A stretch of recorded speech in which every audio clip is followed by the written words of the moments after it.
Morning VC, it's Steve Whitty. It's Sunday morning, sun is shining. It's a bank holiday weekend in the UK, in England, sorry, not Scotland. Um, yes, it's all looking good. This video is a haul, it's a CD and vinyl haul. This is really primarily what I've brought in August. For the rest of August, I'd say, because I did show a couple of week back some vinyl I brought while I had my week off. So, without further ado, I'm going to start off with the CDs.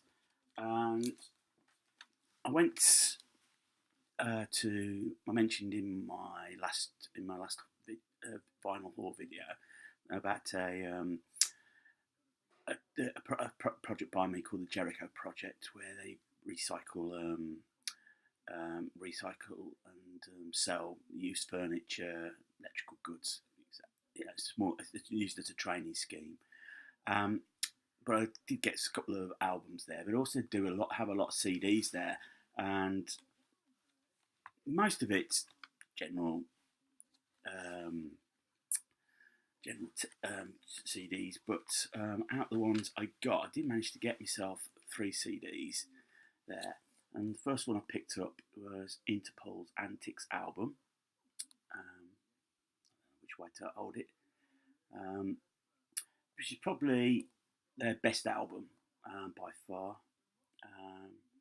Came out 2004, I believe.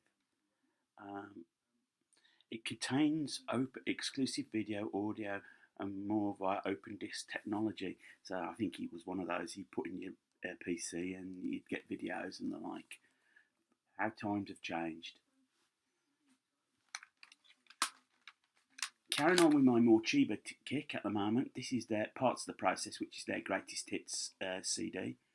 This came out 2003. I'm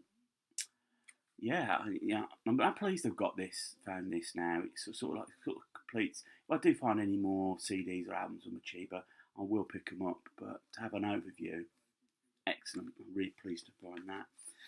And because there were it's free for £2 there. And I was sort of struggling for a third one, but I did find this Shine 10. Now, Shine was a compilation that came out the mid to late 90s, and this sort of featured around Britpop area. So, for example, you've got here tracks featured Garbage, I think, and Paranoid, Catatonia, Road Rage, Eagle Eye Cherry Save Tonight, Ian Brown, My Star, Embrace All Good People, Dandy Warhol's Not If You're the Last Junkie on Earth. So you get a rough idea of what you get in here. It ain't a bad compilation, It's not the greatest. I mean, I've got Best of Shine. I've got Shine 5 in my collection, and Best of Shine 1977. Rather over-egg the pudding a little bit. If I do see any more of these, I will pick them up, but I'm not rushing out my way to find them. Moby, Play. It's filled a gap I hadn't got. I thought I had this CD and I hadn't found this in for £1 in the local settlement shop. So I plugged the gap. Obviously, the album which was unique because he allowed the music to be licensed, and it was used in so many adverts, soundtracks, and probably why it stayed in the conscious for so long. It's a good album, don't get me wrong. I enjoyed the album. I remember enjoying it at the time it came out, so I'm glad I've managed to pick that up. And then back to my local Scope, a couple of Marillion reissues. This is Reel to Reel and Brief Encounter. So it's two mini live albums put together. Excuse the glare. I used to have Reel to Reel on cassette years ago. This came out, must have been reissued 1997. It was part of the EMI 100th birthday package. Yeah. This features the Fish era Marillion, and I think out of the 2 CDs, I prefer CD 1. You've got Assassin, Incubus, Cinderella Search, Emerald Eyes, Forgotten Sons, Garden Party, and Market Square Heroes. And the Brief Encounter CD, you've got Lady Nina, Freaks, Kaylee, Fugazi, and Scripts for a Jester's Tear. And then the other Marillion CD I picked up, and this is one I was glad to pick up because I hadn't got it since I had it on cassette years ago. This is Clutching at Straws, the band's fourth album. And in a sense, this is the Clutching at Straws, and straws probably being the apt term, because it was, I think, the straw that broke the camel's back with the band. I think while Fish felt happy, comfortable, the previous album, Misplaced Childhood, really broke for them. And with this success of singles, Kaylee and Lavender, both top 5 singles in the UK, I think they found it difficult to accept that success, and I think it affected bands in different members. I think there's some drugs involved, whatever, and I think it drove a wedge between Fish and the rest of the band. Fish, he was the natural sort of person the press went to.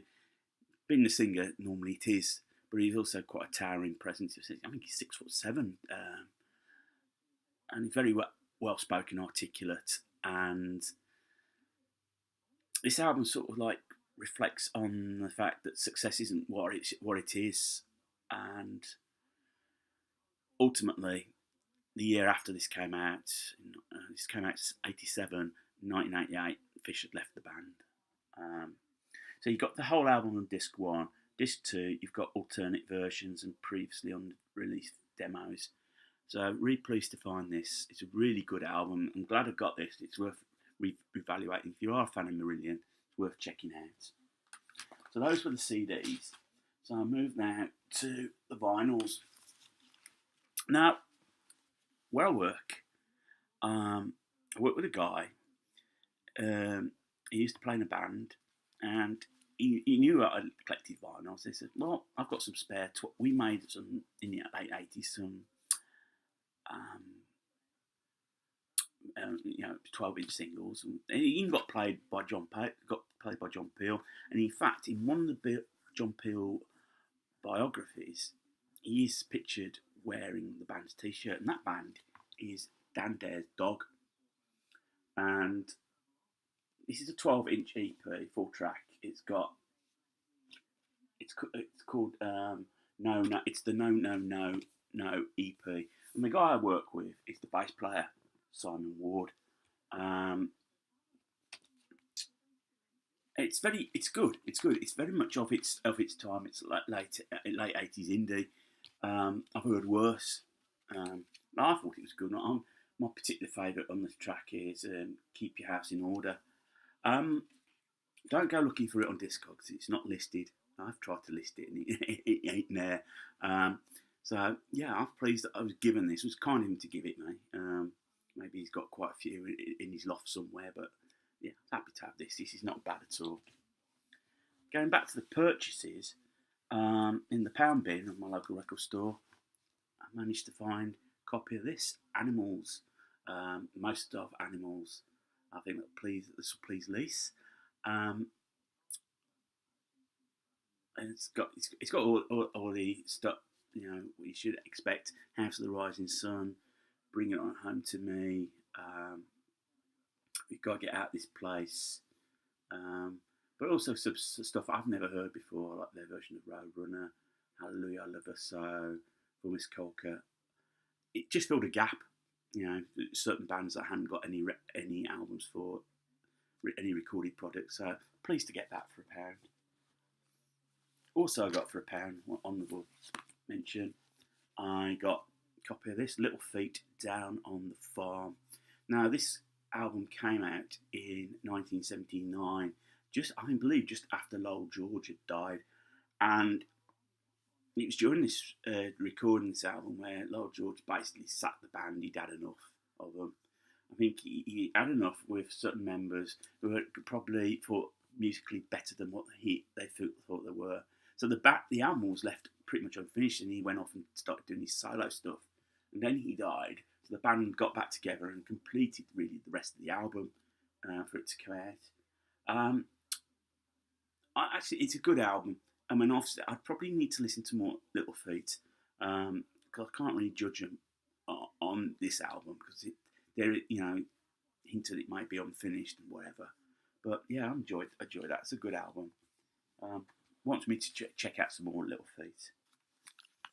On the purchases side, in the record store, I found this Black Sabbath Volume 4.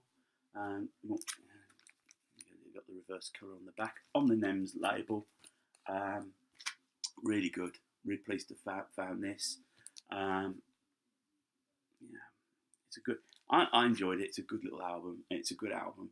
I think what my favourite track on here. I would say Snowblind's my favourite, and I suspect this is probably the last album, Sabbath album, where they did a little bit more experimental stuff. I think as it got towards the 70s, they just carried on with the straight ahead metal. Where I think on the first 4 albums, they allowed themselves just to be a little bit experimental. I know heavy metal and experimentation doesn't go, but the early stuff, they always did try to do something a little bit different. You got Changes on here as well,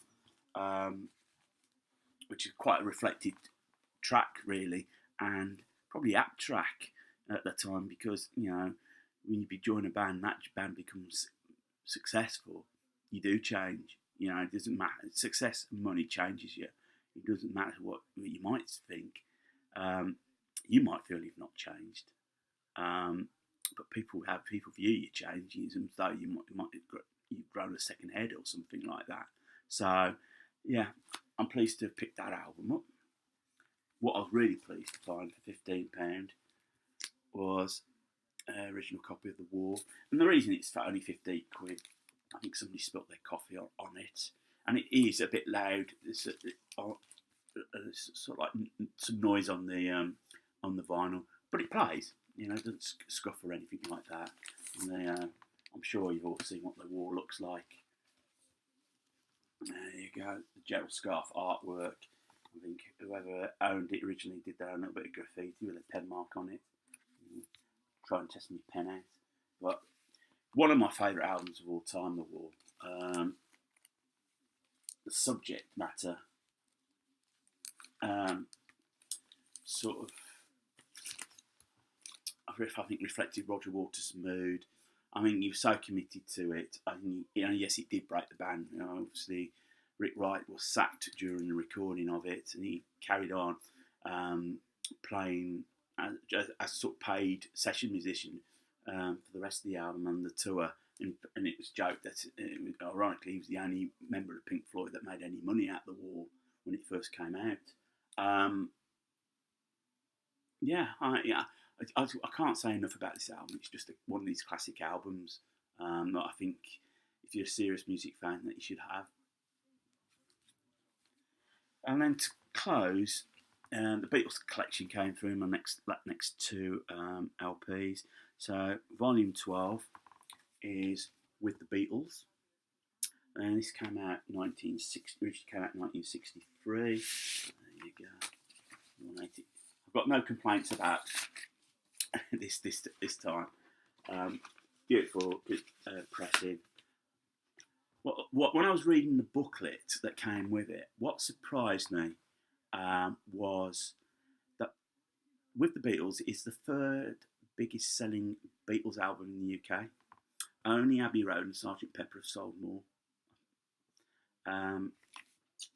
Such as the peak of the Beatles, the popularity in 1963, there were 270,000 advanced orders for the record when it came out in November. So there were a lot of kids in 1963 that had a Beatles album for Christmas.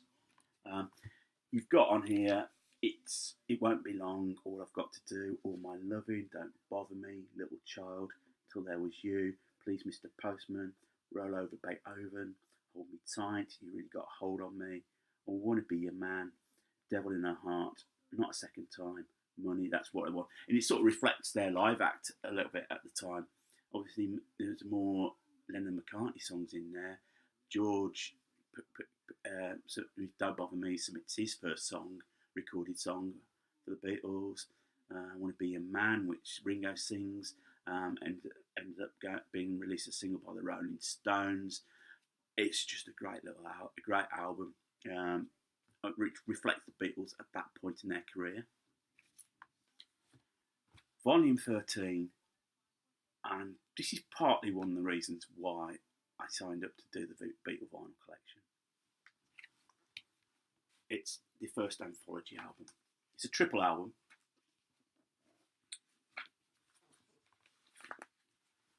There you go. You can see that. Gives background where the songs were recorded and all the quotes that's in it. And I think it sort of sets the trend for the anthology album. And I think because it was not just about the tracks, there were snippets of interviews as well with Brian Epstein and John Lennon. Just gives the background of what was going on. Particular favourites, you've got the recording of the Royal Variety performance. They're recording with Morecambe and Wise on television, doing Moonlight Bay, which Paul McCartney says was the favourite thing they ever did with comedians. And just the sort of background, you got the early version of One After 909. It's just, as a timepiece, it's just great. And it's just a beautiful album, a triple album. In the next package, I think Anthology 2 comes with it, and with Revolver. So, really pleased to have this. So, VC, that ends this video. I hope you enjoyed it. If you liked what you see, thumbs up. If you didn't like it, thumbs down. I won't be offended. Feel free to comment. I'll reply back to you. And as always, if you're new to the channel, it's the first time you've seen my face, don't let that put you off. Click on the subscribe button if you liked what you've seen. I'm always grateful for more subscribers. So I'm going to enjoy this bank holiday weekend. I might do some videos tomorrow. I've got contest entries, so I might go to the coffee shop today, just sit and work out my entries. Some of these contests are a little bit long-winded, but they're worthy of my attention. So until the next time, VC, take care and enjoy your day. Bye.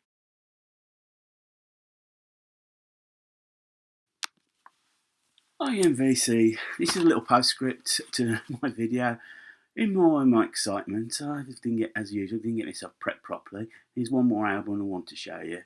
I got this yesterday. This is the Monkees. This is a compilation. It came out on the Sound Superb label. Let me show you the label. There you go. It's part of the Music for Pleasure group, which is part of EMI. And this album, this is back in. This album came out in 1973 or 1974, I think. But it's got what, as it says on there, you've got basically your hits there: Monkees Theme, Daydream Believer, Pleasant Valley Sunday, Last Train to Clarksville, A Little Bit of Me, A Little Bit of You, I'm Not Your Stepping Stone, I'm a Believer. And I've got one Monkee. I've got more of the Monkees, but just to have this opportunity to get this, and it cost me £5. I thought it was too good to say no. So I will leave you there and enjoy your Sunday. So take care. Bye.